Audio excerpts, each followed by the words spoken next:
Okay दोस्तों, diploma नई classes में आप विद्यार्थियों का स्वागत है। आज का लेक्चर में हम बात करेंगे 31 प्योर रेसिस्टिव सर्किट, जो एसी सर्किट है। हम बात कर रहे हैं एसी सर्किट चैप्टर को डील कर रहे हैं, 7वां चैप्टर है। इसके बाद एक चैप्टर और होगा पावर प्लांट, उसको हम बाद में देखेंगे। पहले हम एसी सर्किट में बात करते हैं आज के टॉपिक में, जिसका नाम है प्योर रेसिस्टिव सर्किट।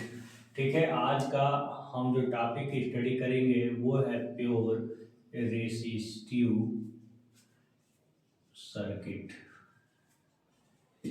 इसको क्या कहते हैं? शुद्ध प्रतिरोधी परिपथ।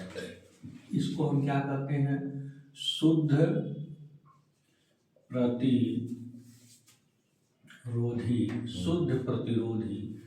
परिपथ।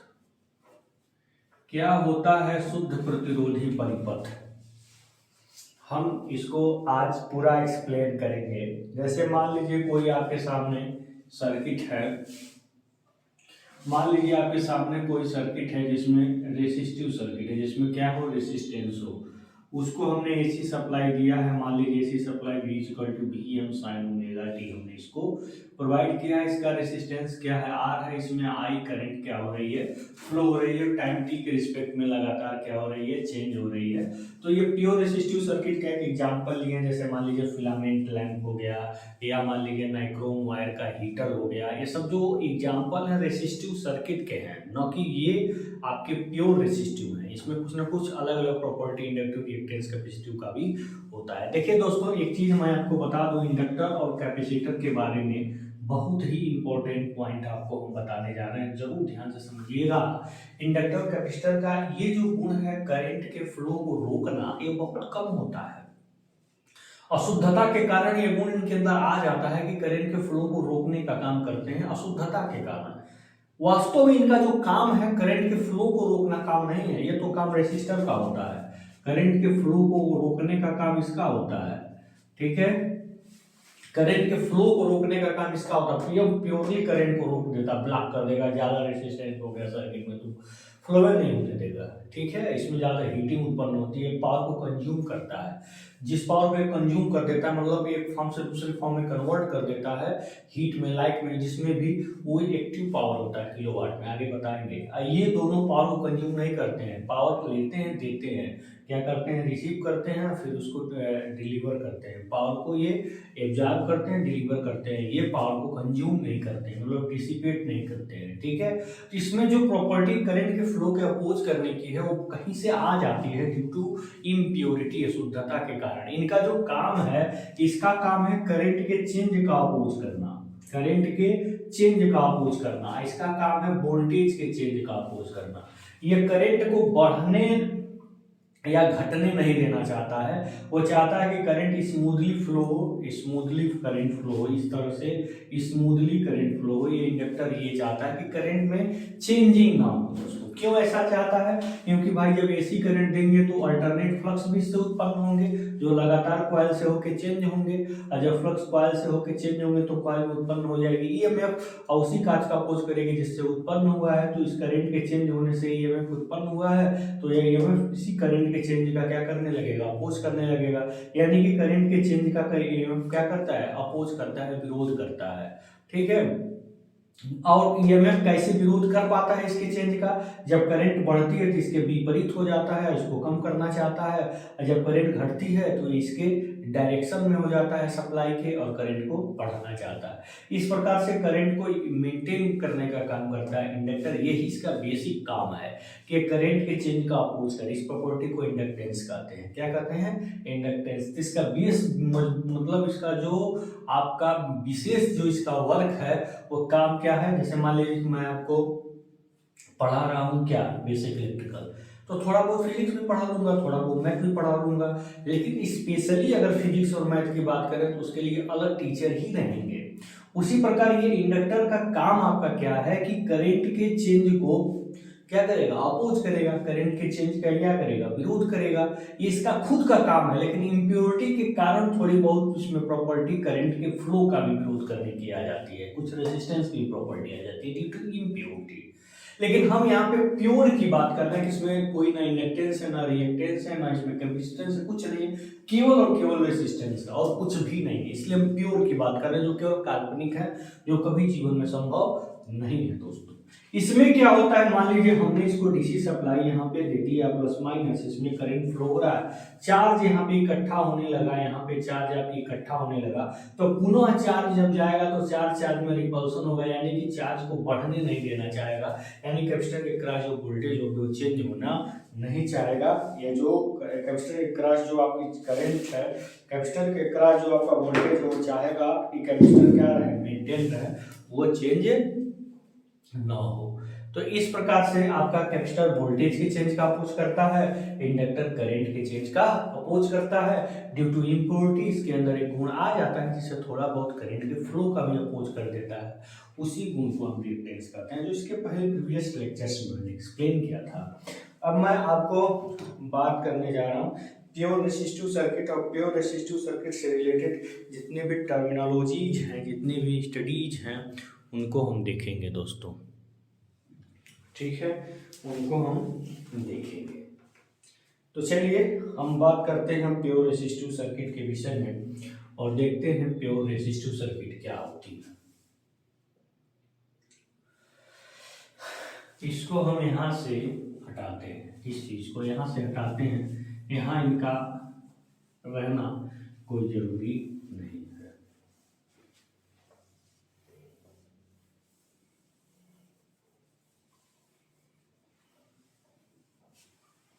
देखिए,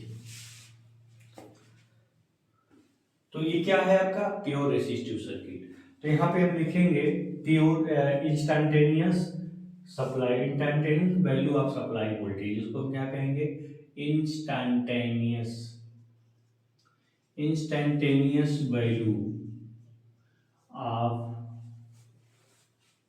सप्लाई वोल्टेज। क्या लिखेंगे, सप्लाई वोल्टेज का तात्क्षणिक मान, क्या करेंगे, सप्लाई वोल्टेज का, सप्लाई वोल्टेज का तात्क्षणिक मान क्या है आपका, V equal to VM sine omega T, ठीक है। लेट मतलब माना instantaneous value of supply voltage का माना सप्लाई वोल्टेज का तात्क्षणिक मान V इक्वल टू क्या है, VM साइन ओमेगा टी, ठीक है। फिर इसमें माना, पुनः माना कि क्या माना कि इसमें IT एम्पियर की धारा, IT एम्पियर की धारा क्या हो रही है, फ्लो हो रही है। टी इसलिए लिखा जा रहा है कि टाइम के रिस्पेक्ट में चेंज हो रही है। तो यहाँ पे आप लिख सकते हैं I equal to V upon R, या तो पढ़ते ही चले आए हैं, तो V की वैल्यू क्या है, VM sine omega T upon R, ठीक है। तो यहाँ पे करंट की मैक्सिमम वैल्यू की अगर बात करें तो फॉर मैक्सिमम वैल्यू, अगर हम मैक्सिमम वैल्यू की बात करें तो for maximum value omega T equal to क्या हो जाएगा आपका 90 डिग्री, ओमेगा टी यानी कि थीटा क्या हो जाएगी 90 डिग्री। तो आई इक्वल टू क्या हो जाएगा, तब ये मैक्स हो जाएगा, ये क्या हो जाएगा VM अपान आर। तो VM अपान आर के जगह पे क्या लिखेंगे IM, तो आपके करंट की इक्वेशन क्या मिली, IM साइन ओमेगा टी, ठीक है। ये क्या है आपका इक्वेशन ऑफ करंट है, ये क्या है आपकी equation of current. I equal to क्या मिली IM साइन ओमेगा टी, ये इक्वेशन आपका फर्स्ट हो गया, ये इक्वेशन आपका सेकेंड हो गया दोस्तों, ठीक है। तो ये हो गया आपका, ये करंट का इक्वेशन हो गया। तो अगर हम फेज डिफरेंस की बात करें, इसमें अगर हम फेज डिफरेंस की बात करें, इसकी हम बात करें फेज डिफरेंस की अगर हम बात करें तो हमको क्या मिलेगा, फेज डिफरेंस यानी कि डेल फाई की बात करें तो ओमेगा टी वोल्टेज में भी है और माइनस ओमेगा टी करंट में भी है, तो क्या मिला जीरो। इसका मतलब क्या हुआ, वोल्टेज और करंट दोनों क्या होते हैं, सेम फेज में होते हैं। तो यहाँ लिखेंगे इस सर्किट में वोल्टेज और करंट का क्या, वोल्टेज और करंट क्या होते हैं, सेम फेज में होते हैं। ध्यान देना, सेम फेज में होने मतलब एक साथ ही जीरो होंगे, एक साथ ही मैक्सिमम होंगे, फिर एक साथ ही जीरो, एक साथ ही इनके मान में चेंजिंग होती है, सेम फेज में होते हैं। ठीक है, इस सर्किट में वोल्टेज और करंट क्या होते हैं, सेम फेज में होते हैं।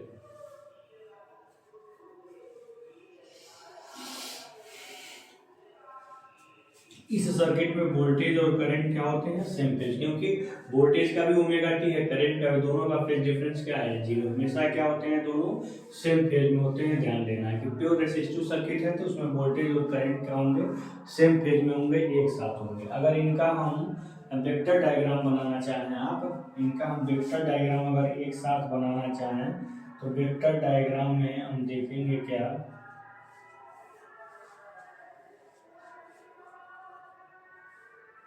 इसमें मान लीजिए वोल्टेज इस तरह से फ्लो हो रहा है तो करंट भी इसी डायरेक्शन में होता है, दोनों सेम होते हैं, ध्यान देना है। दोनों वोल्टेज और करंट एक ही साथ होते हैं, इनके बीच में जो फेज का डिफरेंस होता है वो क्या होता है, जीरो होता है। तो चलिए अब हम इसके पावर इक्वेशन के बारे में बात कर लें कि सर्किट में जो पावर होता है, इस सर्किट का पावर क्या होता है, उसका फार्मूला क्या होता है। यहाँ पे आपने देख लिया कि V इक्वल टू क्या है आपका, V इक्वल टू क्या है, V M sine omega T. अब देख लेते हैं कि इसमें पावर क्या होता है, पावर का क्या इक्वेशन हमको इसमें मिल रहा है।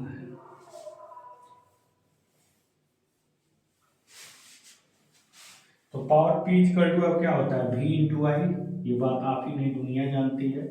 पावर P इक्वल टू क्या होता है, पावर P इक्वल टू क्या होता है, V इंटू आई। तो V क्या है आपका, V M sine omega T, I क्या है, I M sine omega T. ये तो आप शुरू से ही पढ़ते आ रहे हैं। तो यहाँ से यहाँ पे लिखेंगे पावर पी का फार्मूला हम निकाल के जाना बस है। ये हो गया आई M sine omega T, sign omega T क्या हो गया, साइन स्क्वायर ओमेगा टी। तो फॉर ए कंप्लीट साइकिल, ठीक है, यहाँ पे लिखेंगे इक्वेशन ऑफ पावर या formula of power, equation of power in complete cycle, in complete cycle. ठीक है, कंप्लीट साइकिल में हम पावर का फार्मूला देखेंगे, equation of power in complete cycle. तो क्या होगा आपका पावर P इक्वल टू क्या होगा, अगर हम एक कंप्लीट साइकिल की बात करें, देख लिया V M I M sine O square omega T को क्या लिख सकते हो, 1 minus cos 2 omega T upon 2 लिख सकते हैं। इसको सॉल्व करेंगे, sine square theta equal to 1 minus cos 2 theta upon 2 होगा। कास 2 थीटा का फार्मूला लिखिए 1 minus 2 sine square theta minus minus plus हो जाएगा। तो ये हो गया। इसी बात को हम आगे बढ़ा लें तो क्या हो जाएगा, V M I M upon 2 minus V M I M upon 2 cos 2 omega T. इसको हम डिफरेंशिएट कर दें 0 से 2 पाई तक। ठीक है, क्योंकि हम एक कंप्लीट साइकिल के लिए हम पावर का इक्वेशन निकालना चाह रहे हैं। तो जब एक कंप्लीट साइकिल की हम बात करेंगे ना तो दोस्तों तो 0 से 2 पाई तक ही होता है। और कास को हमेशा साइनोसाइडल वेव, चाहे कास हो चाहे साइन हो, ठीक है, उसको 0 से 2 पाई तक अगर हम रिजल्ट देखेंगे तो 0 ही आएगा। ठीक है, क्या आएगा, 0 ही आएगा। आप निकाल के देख लीजिएगा तो ये पूरा 0 हो जाएगा। तो V M I M upon 2 होगा, किसी चीज़ को हम V M upon under root 2 और फिर I M upon under root 2 लिख सकते हैं, यानी कि V R M S into I R M S. ये हो गया आपका पावर का इक्वेशन दोस्तों, V M I M upon 2, V M upon root 2 into I M upon root 2, इसी को हम वी एम एस इंटू आई, पूरी वैल्यू क्या हो जाएगी, 0 हो जाएगी। आप निकाल के भी देख सकते हैं। ठीक है, तो कास 2 थीटा, इसको थीटा कह लें तो थीटा हो जाएगा ओमेगा टी, तो ओमेगा टी। तो साइन आपका क्या हो जाएगा, sine 2 omega T upon 2 omega हो जाएगा। तो साइन 2 ओमेगा टी 0 से पाई करेंगे तो देखिए साइन 2 पाई का भी मान 0, माइनस साइन 0 का भी मान 0, पूरा टर्मिनोलॉजी ये 0 हो जाएगा। चाहे आप वैसे करके चाहे नहीं कर लीजिए, कोई बात नहीं है। तो ये हो गया आपका पावर का इक्वेशन हो गया। तो यानी कि इसमें करंट और वोल्टेज दोनों आपके पॉजिटिव में ही हैं। तो अगर हम गुणा इनका हम करेंगे प्लस प्लस का तो प्लस है प्लस होंगे। तो चलिए देखते हैं। तो चलिए अब इसका ग्राफ बना लेते हैं, इसका डायग्राम देख लेते हैं। हम इसके अब ग्राफ की बात करने चल रहे हैं कि प्योर रेसिस्टिव सर्किट में आपने देखा वोल्टेज, करंट, पावर, फिर इसका ग्राफ, फेज डिफरेंस, सब कुछ हम यहाँ पे एक लाइन में हम क्या करेंगे दोस्तों, प्रेजेंट करने की कोशिश करेंगे। ठीक है, वोल्टेज, करंट, पावर और सारी सारी की सारी बात। चलिए अब अगर हम इसके क्या करें, डायग्राम की बात कर लें। अगर इसके हम डायग्राम की बात करें, अगर हम इसके डायग्राम की बात करें तो कैसे बनेगा वेवफॉर्म इसका, तो वेवफॉर्म देखते हैं। तो चलिए इसके वेवफॉर्म की बात करते हैं। यहाँ डायग्राम का मतलब क्या है, वेवफॉर्म। यहाँ किसकी बात करने जा रहे हैं, वेवफॉर्म की बात करने जा रहे हैं। इसमें आपका वोल्टेज का, देखिए ये आपका वोल्टेज का और करंट का, ये आपके करंट का वेवफॉर्म है। ध्यान दीजिएगा, जैसे आपका वोल्टेज जीरो हो रहा है वैसे आपका करंट भी जीरो हो रहा है। ये आपका V equal to V M sine omega T का है और ये equal to I M sine omega T का है। अगर पावर की बात करें तो ये दोनों प्लस प्लस हैं, दोनों का मल्टीप्लाई करेंगे तो प्लस ही आएगा, यानी कि P इक्वल टू वी आई करेंगे तो प्लस ही आएगा, यानी कि ये आपका पावर का वेव आएगा। ये दोनों माइनस माइनस है, दोनों का मल्टीप्लाई करेंगे तो रिजल्ट प्लस में आएगा, यानी कि फिर आपका पावर वेव ऐसे आएगा। तो ये ऊपर वाला आपका क्या है, पावर वेव है। ठीक है, ये आपका current voltage wave, current wave, इसके ऊपर क्या है, पावर वेव। इसलिए पावर की जो फ्रीक्वेंसी होती है वो नॉर्मल सप्लाई फ्रीक्वेंसी की 2 गुना होती है, क्योंकि पल्स ऐसे मिलते हैं। ध्यान दीजिएगा इस बात का कि पावर की जो फ्रीक्वेंसी होती है ना प्योर रेसिस्टिव सर्किट में, वो सप्लाई फ्रीक्वेंसी की कितनी होती है, 2 गुनी होती है। ध्यान दीजिएगा, इसे मिलता चला जाएगा। पावर फ्रीक्वेंसी सप्लाई फ्रीक्वेंसी कितनी गुनी होती है, 2 गुनी होती है। तो अगर हम समरी बनाएं इनका, जितना भी हमने पढ़ा है, अगर इसकी हम एक समरी बनाएं, प्योर रेसिस्टिव सर्किट की एक समरी बनाएं, तो क्या क्या पॉइंट्स हमको मिलेंगे जो अत्यंत ही इम्पोर्टेंट होंगे, उसको हम एक जगह पे देख लेते हैं। तो फिर हम आगे बात कर लेंगे प्योर रेसिस्टिव सर्किट में। ठीक है, तो प्योर रेसिस्टिव सर्किट हो जाएगा, तब हम बात करेंगे प्योर इंडक्टिव सर्किट के संबंध में। तो अब हम चल रहे हैं किसको पढ़ने चल रहे हैं हम, क्या, summary of pure resistive circuit. किसके बारे में बात करेंगे, summary of pure resistive circuit. अगर इनको एक जगह पे इनको हम रखना चाह रहे हो तो कैसे रखेंगे, पहले इसका तो हम फिगर बनाएंगे। यहाँ पे ये इसका क्या हो गया, फिगर हो गया।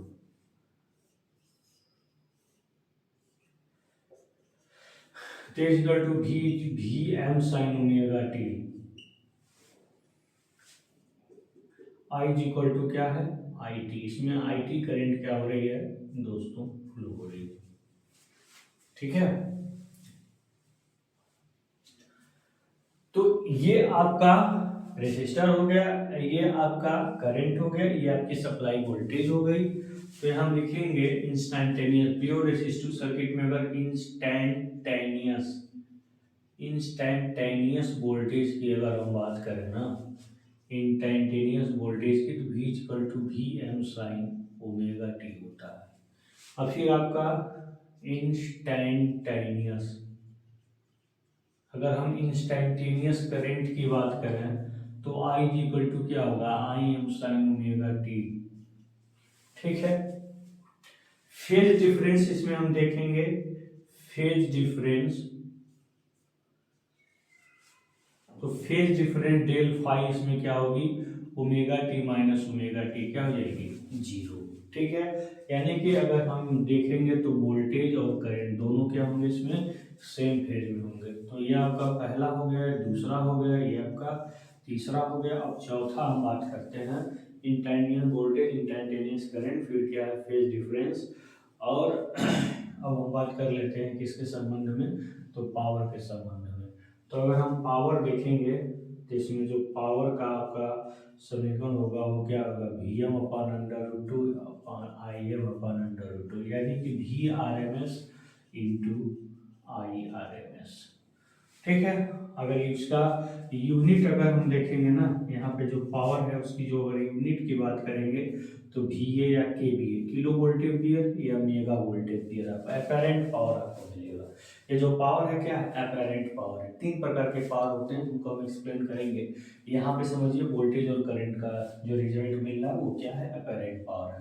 अगर हम फ्रीक्वेंसी की पावर, इसमें अगर हम फ्रीक्वेंसी ऑफ पावर देखेंगे, इसका फ्रीक्वेंसी ऑफ पावर देखेंगे हम, तो क्या होता है, 2 इंटू सप्लाई फ्रीक्वेंसी। क्या होता है, 2 इंटू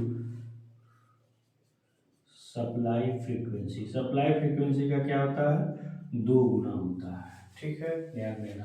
अगर सप्लाई फ्रीक्वेंसी 50 वाट है, प्योर रेसिस्टिव के केस में हीटर या जो भी है एलिमेंट है उसके अंदर जो पावर हो रहा है, कंज्यूम हो रहा है, उसकी फ्रीक्वेंसी कितनी होगी, 100 वाट होगी।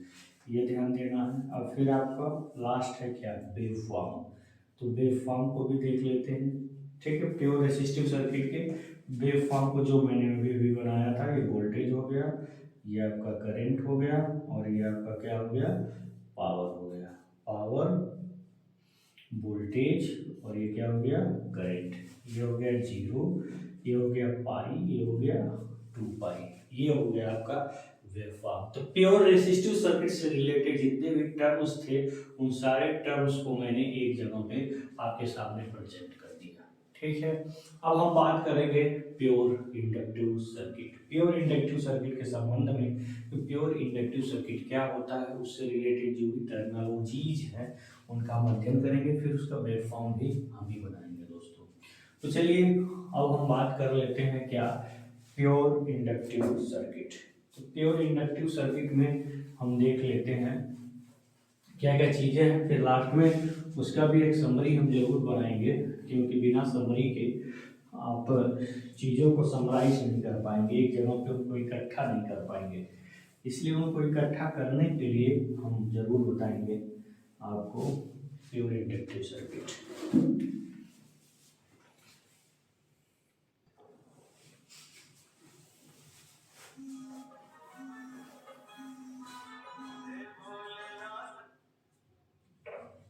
चलिए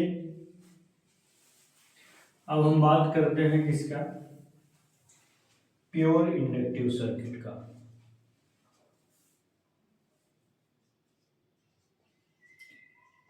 प्योर इंडक्टिव सर्किट, इसको क्या कहते हैं, शुद्ध प्रतिरोधी परिपथ। क्या कहते हैं इसको, शुद्ध प्रतिरोधी परिपथ। प्रतिरोधी नहीं है, शुद्ध प्रेरकीय परिपथ है। क्या है ये, इसको किनारे लिखते हैं।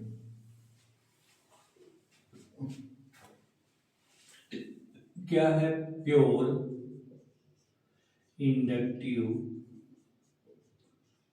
सर्किट। इसको हम क्या कहते हैं, शुद्ध प्रेरकीय परिपथ, जिसमें प्रेरक है आपका शुद्ध। जैसे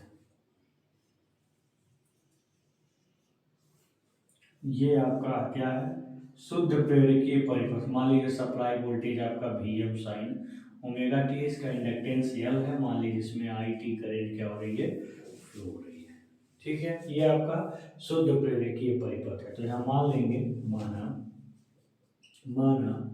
परिपथ में, किसमें, परिपथ में एल हेनरी का एक शुद्ध प्रेरक, कौन सा प्रेरक, आज क्या, एक शुद्ध प्रेरक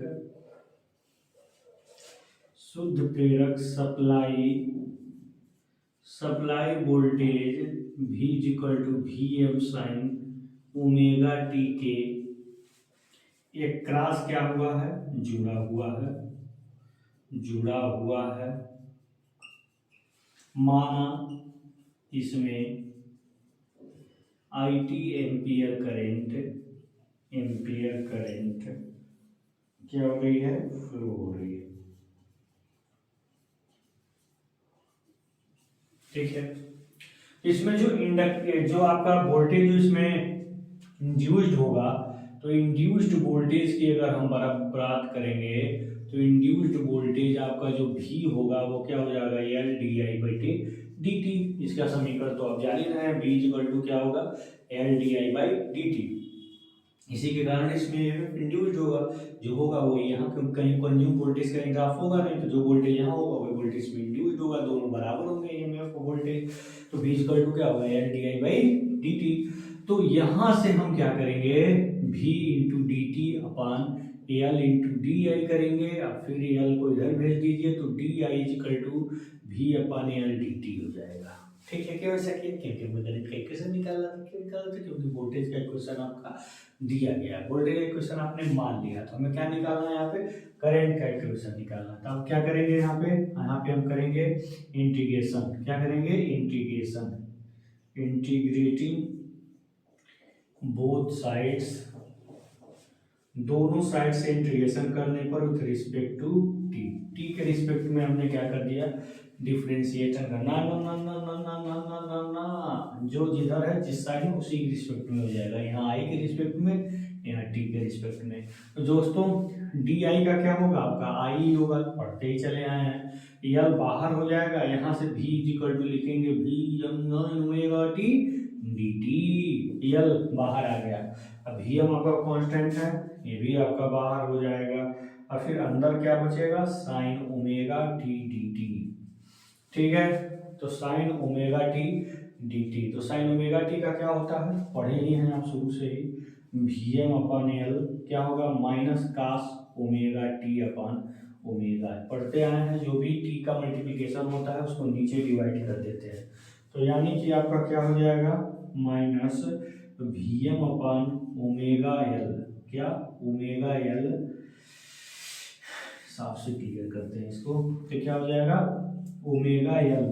कास ओमेगा टी को क्या लिखेंगे, कास ओमेगा टी को लिखेंगे साइन क्या, पाई by to minus omega T, क्या लिखेंगे 90 माइनस थीटा। मान में तो कोई अंतर थोड़ी आएगा, मान में कोई अंतर नहीं आएगा। कास को हम साइन के टर्म में क्यों लिख रहे हैं, क्योंकि वोल्टेज आपका साइन के टर्म में है, तो साइन के टर्म में जब करंट को लिखेंगे तभी फेज डिफरेंस निकाल पाएंगे। ठीक है, इसलिए कास को किस में कन्वर्ट कर दिया, साइन में। तो कास को साइन में कन्वर्ट करेंगे तो cos theta equal to sine 90 minus theta, minus को अंदर घुसेड़ दीजिए, तो आई इक्वल टू क्या होगा, जब माइनस अंदर जाएगा तो क्या हो जाएगा, V M upon omega L, तो क्या हो जाएगा sine omega T minus pi by two. ये हो गया आपका। तो अगर हम for maximum value of current की बात कर रहे हैं तो इसको हमें यहाँ से क्या करना पड़ेगा, हटाना पड़ेगा।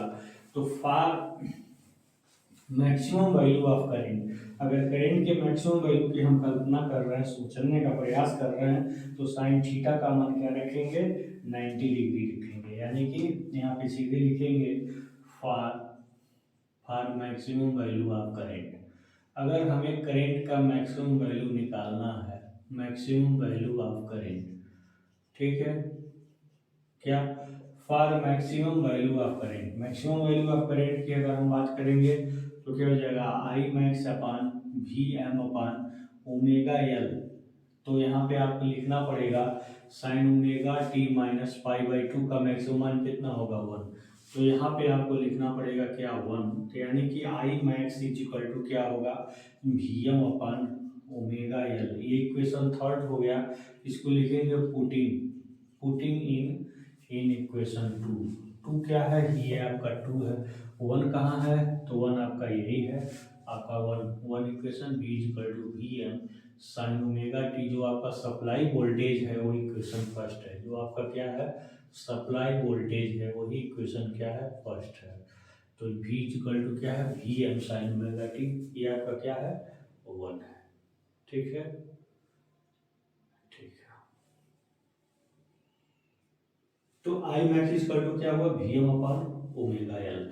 अब इसको इक्वेशन फर्स्ट में जब हम पुट करेंगे तो आई इक्वल टू क्या होगा, आई max sine omega T minus pi by to.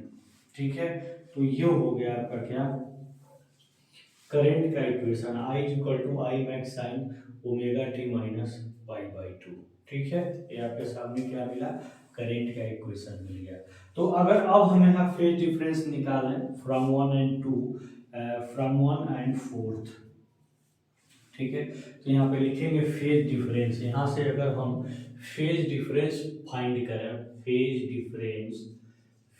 Difference यानी कालांतर, जिसको हम हिंदी में कहते हैं, क्या कहते हैं, कालांतर। अगर इसकी हम बात करें डेल फाई की, तो करंट का फेज डिफरेंस क्या है, ओमेगा टी, या फिर वोल्टेज का क्या है, वोल्टेज का ओमेगा टी, करंट का क्या है, omega T minus pi by 2। तो क्या होगा, omega T minus omega T या प्लस पाई बाई 2, ये कैंसिल हो गए, तो क्या मिला, पाई बाई 2। तो ये हो गया आपका क्या, फेज डिफरेंस। क्या हो गया ये, फेज डिफरेंस, जिसको हम क्या करते हैं, कालांतर। तो इसमें हम लिखते हैं क्या, इसको 90 डिग्री कालांतर होने का मतलब, प्योर इंडक्टिव सर्किट में जो करंट होती है वोल्टेज से 90 डिग्री क्या करती है, लैग करती है। यहाँ लिखेंगे current, current in inductor coil lags pi by 2 from supply voltage. हमेशा ध्यान रखिएगा कि करंट इसमें जो होती है, इंडक्टर में जो करंट होती है, वो वोल्टेज से क्या करती है, 90 डिग्री लैग करती है, पीछे रह जाती है। ठीक है, क्या हो जाती है, पीछे रह जाती है। अभी अभी आपने देखा कि यहाँ पे जो इक्वेशन है, ओमेगा टी इस 90 डिग्री माइनस में है आपका क्या, करंट। तो करंट आपका क्या है, 90 डिग्री माइनस में होने का मतलब करंट यहाँ पे क्या होती है, 90 डिग्री सप्लाई वोल्टेज से क्या हो जाती है, पीछे हो जाती है। तो ये इसका फेज डिफरेंस होता है।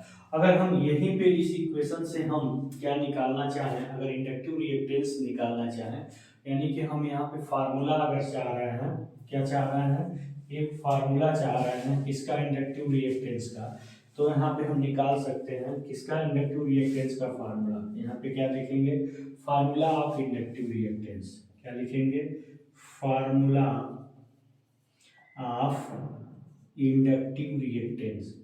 अगर हम इंडक्टिव रिएक्टेंस का फार्मूला अगर हम देखेंगे, तो एक्सएल क्या होगा, इंडक्टिव रिएक्टेंस एक्सएल के फार्मूला अगर हम देखेंगे तो हमको क्या मिलेगा।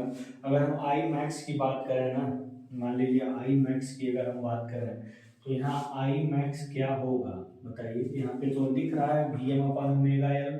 अगर हम डिफिनीशन से करें तो इंडक्टर का एक क्लास टोटल वोल्टेज और फिर इंडक्टर का रेसिस्टेंस, यही धारा बराबर होता है V/R। धारा बराबर क्या होता है, V/R, वोल्टेज अपन रेसिस्टेंस। तो इंडक्टर के रेसिस्टेंस को क्या करते हैं, एक्सएल। तो Vm से Vm कैंसिल हो गया, तो एक्सएल इक्वल टू क्या आया, ओमेगा एल। क्या आया, ओमेगा एल, जिसको 2 पाई एफ एल, जिसको हमने स्टार्टिंग में डिफिनीशन देते समय डायरेक्ट लिखा था, XL equal to 2 pi F L omega L.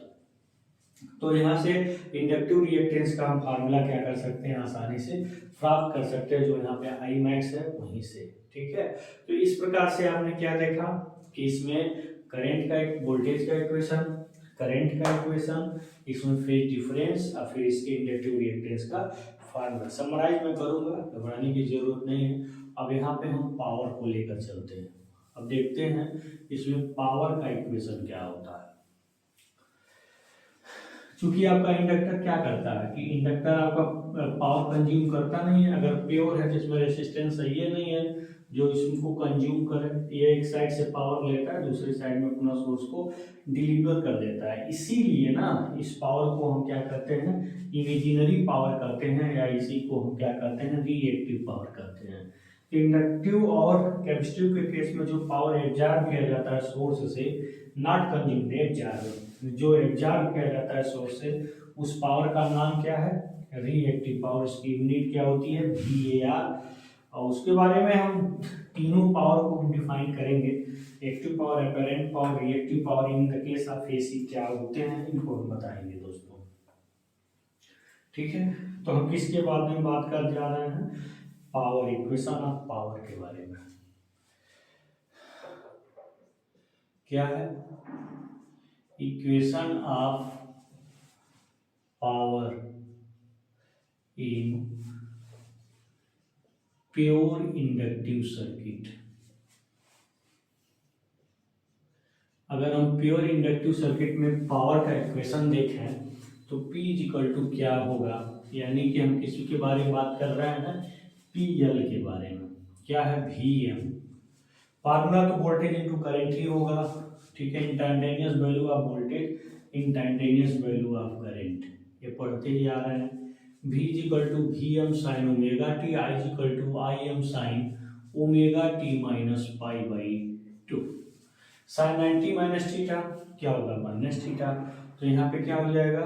Minus V M I M, यहाँ पे साइन 90 माइनस थीटा, तो क्या होगा? माइनस कॉमन ले लीजिए, तो ये माइनस बाहर आ गया, तो आपको क्या मिलेगा? Sine omega T into cos omega T, ये होगा ना? बताइए, साइन 90 में थीटा क्या होता है? कास थीटा, माइनस बाहर आ गया।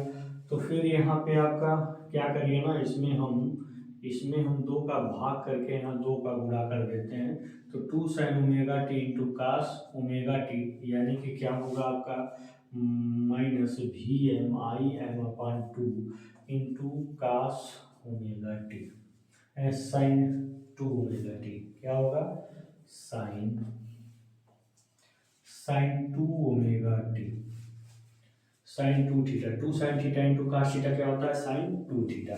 तो अगर हम बात करें for a complete cycle, for one complete cycle, अगर एक कंप्लीट साइकिल की अगर हम बात करें,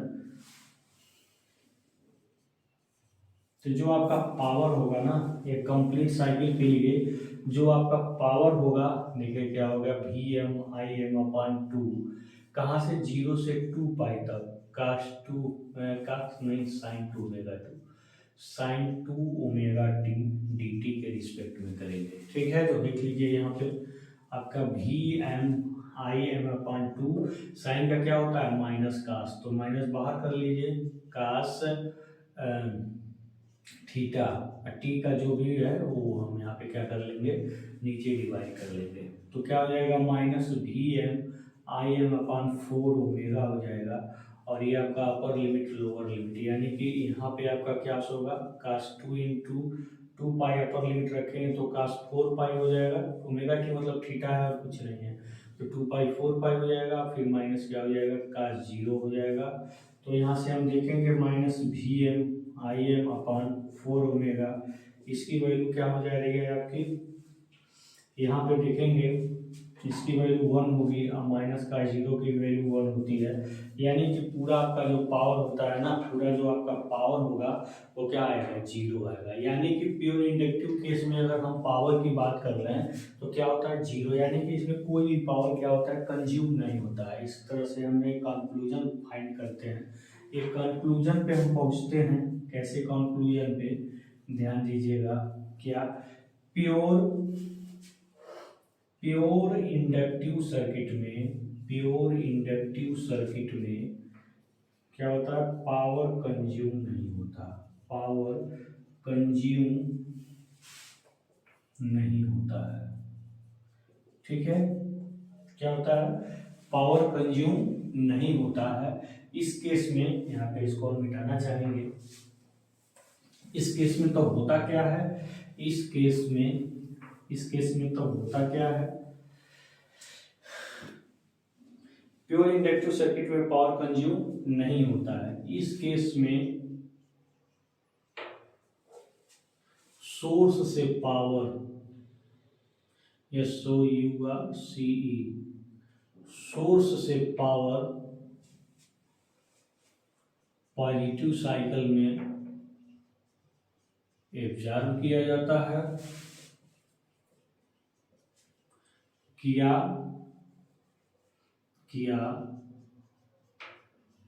जाता है, और क्या? निगेटिव साइकिल में सोर्स को क्या किया जाता है? पुनः वापस कर दिया जाता है। क्या कर दिया जाता है? वापस कर दिया जाता है, ठीक है। इस केस में सोर्स से पॉजिटिव साइकिल में पावर क्या किया जाता है? पावर एब्जॉर्ब किया जाता है, और नेगेटिव साइकिल में सोर्स को पुनः वापस कर दिया जाता है। ऐसे पावर को हम क्या कहते हैं? ऐसे पावर को ऐसे पावर को हम क्या करते हैं, रिएक्टिव पावर कहते हैं। इसी को हम क्या करते हैं, रिएक्टिव पावर कहते हैं। क्या कहते हैं, रिएक्टिव पावर कहते हैं। इसका जो यूनिट होता है ना, इसका जो यूनिट होता है क्या होता है, VAR volt ampere reactive, kilo volt ampere reactive, KVAR, फिर मेगा वोल्ट एम्पियर रिएक्टिव। ये इसके क्या होता है, यूनिट होता है किस पावर का, रिएक्टिव पावर का। और प्योर रेसिस्टिव के सर्किट में आपने क्या देखा था, पावर कंज्यूम हो जाता है या तो हीट में, लाइट में, ठीक है। जैसे आप नाइक्रोम का वायर खरीद के ले आइए, हीटर खरीद के ले आइए, उसको सप्लाई में खोसेंगे तो क्या होगा, करंट उसमें फ्लो होगी, तो जितना पावर एब्जॉर्ब करेगा उसको हीट एनर्जी में, लाइट एनर्जी में क्या कर देगा, कंज्यूम कर लेगा। तो रेसिस्टिव सर्किट में पावर जो कंज्यूम हो जाती है उसी को हम क्या कहते हैं, उसको हम क्या कहते हैं, एक्टिव पावर कहते हैं। उसका मात्रक वाट, किलोवाट, मेगावाट होता है। उसमें बढ़ा लीजिएगा कि प्योर रेसिस्टिव सर्किट में क्या होती है, जो पावर कंज्यूम हो जाती है उसको हम क्या कहते हैं, यहाँ पे इस बात को बढ़ा लीजिएगा। ये प्योर रेसिस्टिव सर्किट हम जो बात किए थे प्योर रेसिस्टिव सर्किट में, उसमें एक डिफिनीशन ऐड कर लीजिएगा, क्या यूज करना है, ठीक है। प्योर रेसिस्टिव सर्किट में जो अब इसके पहले हमने बता दिया है, तो प्योर रेसिस्टिव सर्किट में लिखेंगे, प्योर रेसिस्टिव, दूसरे पॉइंट में रेसिस्टिव सर्किट में लिखेगा, प्योर रेसिस्टिव सर्किट में क्या होता है, पावर हीट एनर्जी, किस एनर्जी, हीट एनर्जी या लाइट एनर्जी के रूप में क्या हो जाती है, कंज्यूम हो जाती है। हीट एनर्जी या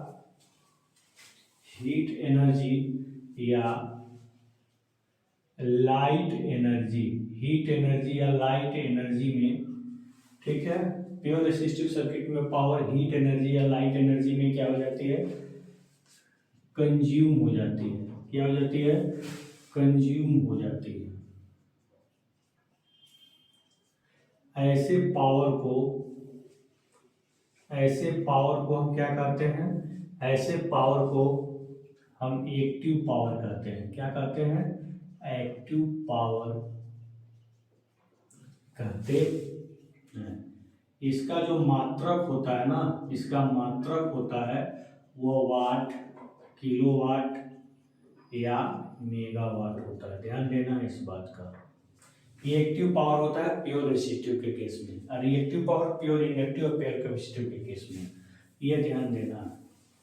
अब हम इसके लास्ट पर टॉपिक पे हम चलते हैं और हम बात कर लेते हैं किसके संबंध में, इसके हम डायग्राम के बारे में, वेव फॉर्म देख लेते हैं इसका वेव फॉर्म क्या होता है। तो वेव फॉर्म देखिए, ये आपका वोल्टेज का हो गया, और हम यहाँ पे क्या कर लेते हैं ना,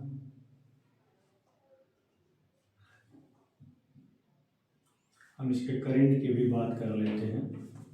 देखिए यहाँ पे करंट क्या होती है, पीछे जाती है। ध्यान देना इस बात का, करंट इतना एंगल क्या होती है, पीछे। ये वोल्टेज है, V=Vm sin ओमेगा t, ये आपका वोल्टेज है। ये आपका करंट है, I=Im sin ओमेगा t - π/2, ये करंट का है। तो करंट हमेशा वोल्टेज से क्या होती है, 90 डिग्री पीछे होती है। ध्यान देना है। अगर हम पावर वेव की बात करें, इन दोनों के बीच में अगर पावर वेव देखें तो प्लस माइनस है, ठीक है। इसके इन दोनों के बीच में देखेंगे तो वोल्टेज प्लस है, करंट माइनस, यानी कि पावर का वेव नीचे माइनस में जाएगा। ऊपर हम फिर बात करें इन दोनों के बीच में, तो दोनों प्लस प्लस है, वोल्टेज और करंट, तो यहाँ पावर वेव आपका क्या आएगा, प्लस आएगा। फिर यहाँ पे प्लस माइनस है तो फिर पावर वेव माइनस में जाएगा, ठीक है, ये प्लस में, ये आपका माइनस में। फिर यहाँ देखिए दोनों माइनस है तो पावर वेव किस में जाएगा, प्लस में, तो ये आपका पावर वेव हो गया। क्या हो गया, पावर वेव, ठीक है। तो वोल्टेज, फिर हमने देखा 90 डिग्री पीछे करके इस करंट, और फिर यहाँ पे हमने क्या देखा, पावर वेव। तीनों को हमने एक ही डायग्राम में क्या कर दिया दोस्तों, प्रेजेंट कर दिया। तो पहले आप अलग अलग बनाइएगा, फिर देखिएगा। इसी के साथ प्योर इंडक्टिव सर्किट यहीं पे फिनिश होती है। इसको समराइज अगले लेक्चर में करेंगे। धन्यवाद दोस्तों, हमारे चैनल पे आने के लिए, हमें देखने के लिए, हमें सुनने के लिए। Thanks a lot.